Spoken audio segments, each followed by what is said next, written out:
My sister drained me for $60K on her wedding and bills. But when I refused to buy her a house, she sued me with fake evidence. The judge fined her, and I finally broke free. I'm 30 years old. I'm single. I work in corporate finance, and I need to tell this story because what happened with my family these last few years basically destroyed me inside, but also, in some weird way, freed me. And I know that sounds dramatic, but when you get to the point where your own sister sues you in court and your parents call you a bad son because you stopped being their ATM, I think dramatic is an understatement. You know what I mean?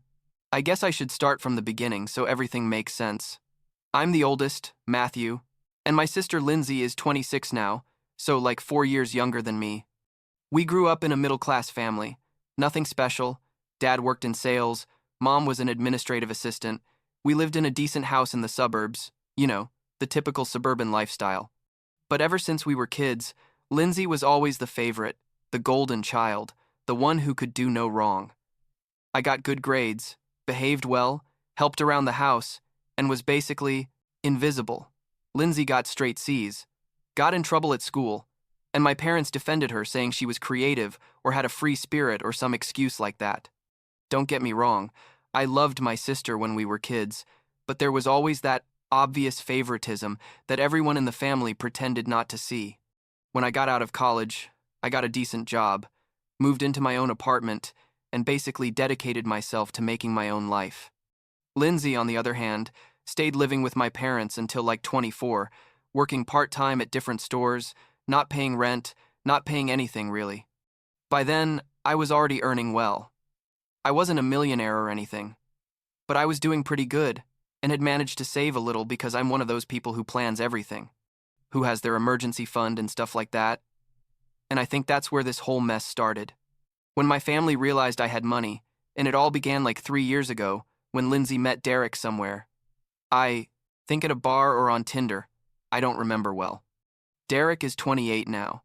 He's a guy who's had like 1,000 different jobs, never lasts more than 6 months anywhere, always has some excuse for why he got fired or why he quit. But Lindsay was obsessed with him, said he was her soulmate and all that crap, and after dating for like a year, Derek proposed to her. And that's when my personal nightmare started, though at that moment I didn't know it yet. One day my mom called me, and just from the tone of voice I already knew she was going to ask me for something. She said, "Lindsay and Derek are getting married. We're so excited. But you know how things are financially for us. And well, we thought maybe you could help a little bit with some wedding expenses." And when she said a little bit, I thought she was talking about like $2,000 or $3,000 to help with something specific. I don't know, flowers or whatever. But no, turns out my mom expected me to basically pay for the entire wedding because they didn't have money saved for that. Lindsay wanted a dream wedding, like the ones you see on Instagram, with everything as expensive and elaborate as possible. She was obsessed with having the perfect wedding, and when I told my mom that okay, I could help but there had to be a reasonable budget, my sister called me crying, saying I was the only one who could make her dream come true, that she'd always dreamed of a beautiful wedding, and all that emotional manipulation that I now see clearly, but at that moment made me feel guilty. And I, like the idiot I was, said yes. We started with the venue, which cost $15,000 for a place that wasn't even that special, but Lindsay insisted because it had a nice garden and I don't know what else. Then came the catering, and she wanted the most expensive package with gourmet food and premium open bar, another $12,000. The wedding dress cost $4,500 because it had to be designer, obviously. The flowers were $3,000. The photographer $5,000 because Lindsay saw his work on Pinterest and fell in love. The live band for the reception $4,000. The invitations and decorations another $2,000, and it just kept adding up and adding up. Every time I thought we were done, Lindsay would show up with a new thing she absolutely needed, because without it the wedding would be ruined. At the end of the day, I spent $50,000 on that damn wedding. $50,000. Money that had taken me years to save, that I had put away to eventually buy my own house, and I spent it on a one-day party for my sister. And you know what the worst part was? That on the wedding day, Lindsay didn't even thank me. My mom gave me a quick hug and told me, "Thanks, honey, you're a good brother." But Lindsay was so busy being the perfect bride that she basically ignored me. Not a speech mentioning me. Not one of those moments you see in movies where the bride thanks important people. Nothing. But whatever. I told myself it was okay, that I'd done it for family love and that seeing my sister happy was enough reward. How naive I was. Like 2 months passed after the wedding when my mom called me again. Lindsay and Derek needed help with their apartment rent because Derek had lost his job and they couldn't cover the $1,200 monthly. I sent them the money. Then it was the electric bill. Then Derek's car payment. Then groceries because they didn't have money for the supermarket. Every 2 or 3 weeks there was something new. And I kept paying because I thought it was temporary, that Derek would get a job soon and everything would be fixed. But Derek would get a job and lose it a month later, or quit because the boss was an idiot or because they didn't pay him enough or 1,000 different excuses. And meanwhile, Lindsay was working part-time at a boutique making like $9 an hour, but she spent her time buying expensive clothes and going to brunch with her friends, uploading photos to Instagram of her perfect life while I paid her bills. And the worst part is my parents didn't see anything wrong with this. For them, it was completely normal for me to help them because that's what family does. Fast forward like a year after the wedding. We were at a family dinner at my parents' house. One of those Sunday dinners my mom insisted on having every month. Lindsay and Derek were there, my parents, and me. We were eating and making normal conversation when suddenly Lindsay says, very casual, "Hey Matthew, Derek and I are thinking about buying a house. You know, it's time to settle down and stop throwing money away on rent, and we were wondering if you could help us with the down payment." I stared at her for like 5 whole seconds, trying to process if I'd heard right. I said, "Are you serious?" And she looked at me like I was the crazy one and said, "Well, yeah. Why not? You have money saved and we really need this." And I exploded. I couldn't help it.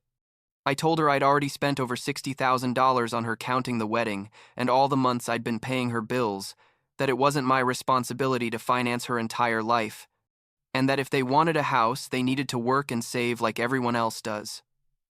And you know what she said? She told me, in front of my parents, "Wow, Matthew, I didn't know you were such a damn selfish person. Here you are with your fancy job and your perfect life and you can't help your own sister. You're a loser. A selfish loser who doesn't even have a girlfriend because probably your personality is so horrible nobody can stand you." And I sat there waiting for my parents to say something, to defend me, to tell her that was out of line. But no. My mom just looked at me with that disappointed face, and my dad kept eating like nothing had happened. I got up from the table, grabbed my things, and told them, "You know what? It's over. I'm going to keep being your personal bank. I'm not going to keep letting you treat me like garbage while you squeeze me for every last cent. I'm done." And I left. I drove to my apartment with my hands shaking on the steering wheel, feeling simultaneously furious and liberated. You know what I mean? Like when you finally say something you've been holding in for years, and even though you feel bad, you also feel good for the first time in a long time. I thought that would be the end, that Lindsay would get the message and leave me alone. But oh no, that would have been too easy. Like 2 weeks later, Stephanie, a mutual friend, sent me a message saying, "Hey, I don't know if you know, but Lindsay is talking bad about you to everyone, saying you promised to help her buy a house and now you're backing out, that you're a terrible brother." And sure enough, when I checked Facebook, I saw that Lindsay had created a GoFundMe for her house down payment, and in the description, it said something like, "My brother promised me help but betrayed me. Now Derek and I need your support to reach our dream of having a home." I laughed when I saw she'd only raised $75. 75. Obviously nobody believed her story or nobody cared enough to donate. But what didn't make me laugh was when, like 3 weeks later, I got a call from Lindsay's landlord, an older gentleman who sounded very upset. He told me, "Sir, your sister stopped paying rent 2 months ago and told me you were going to cover the balance. I need you to pay me the $2,400 she owes plus late fees." And I told him, "I'm sorry, sir, but my sister lied. I don't have any agreement with you or with her, and if she can't pay, you need to evict her." The guy got furious and hung up on me, but I guess he eventually evicted her because 2 weeks later my parents called me saying Lindsay and Derek had moved back in with them. I thought, okay, problem solved, at least they're not going to bother me anymore. But I was wrong. Because turns out Lindsay wasn't satisfied with just ruining my emotional peace, she also wanted to ruin me legally. Like 2 months after that landlord call, I received legal documents at my door. My sister was suing me. She was suing me. The lawsuit said, I had made a verbal agreement with her to support her financially on an ongoing basis, that she had made life decisions based on that promise, and that by withdrawing my support, I had caused her financial and emotional damages. She was asking for like $30,000 in damages. I couldn't believe it. I literally couldn't believe my own sister was doing this. I had to hire a lawyer, which cost me another $3,000, and the guy basically told me it was a ridiculous lawsuit without any legal basis, but we had to show up in court anyway. And so it was. I took a day off work, arrived at court with my lawyer, and on the other side was Lindsay with a cheap lawyer who probably charged her too. $100 for the entire case. Lindsay presented as evidence some texts that supposedly I had sent her promising continuous financial support. The problem was the texts were obviously fake, edited, or taken out of context in a grotesque way. My lawyer destroyed them in 2 minutes, demonstrating the inconsistencies in dates and phone numbers.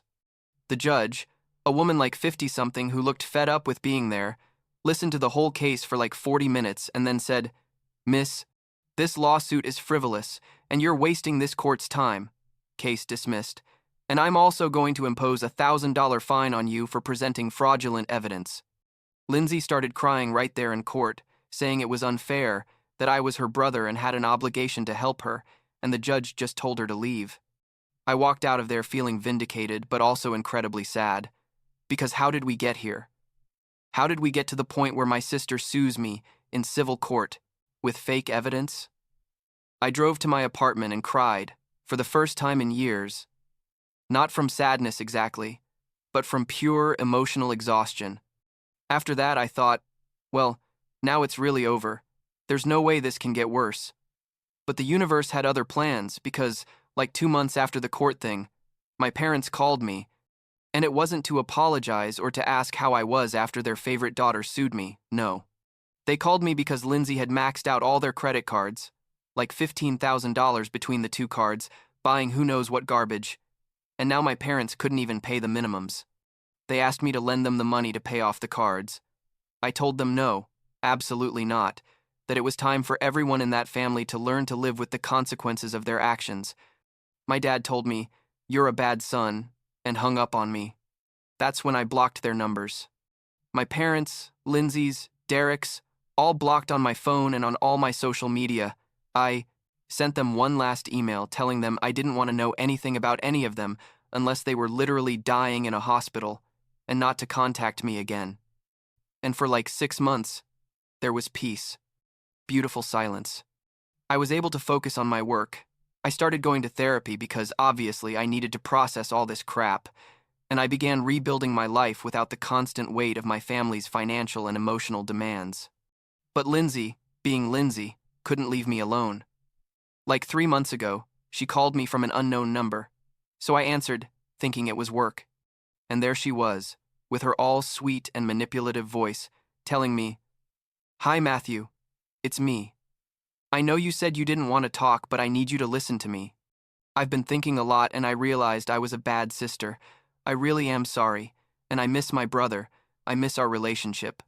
And for a second, for one damn second, I felt that little voice in my head saying, maybe she did change. Maybe she really means it.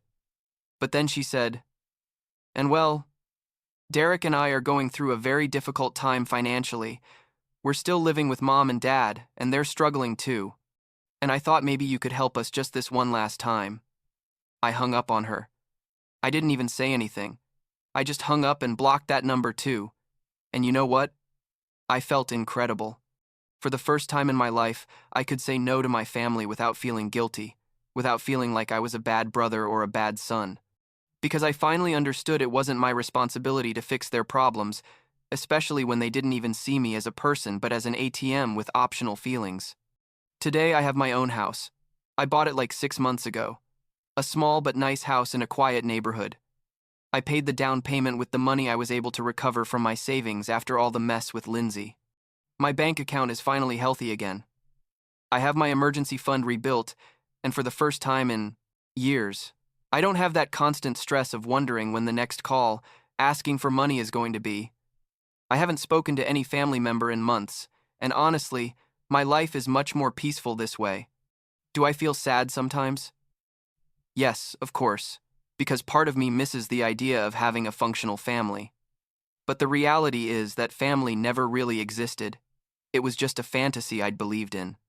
And now that I can see it clearly, without all the manipulation and guilt, I understand that cutting contact was the only option I had left if I wanted to keep my mental and financial health intact.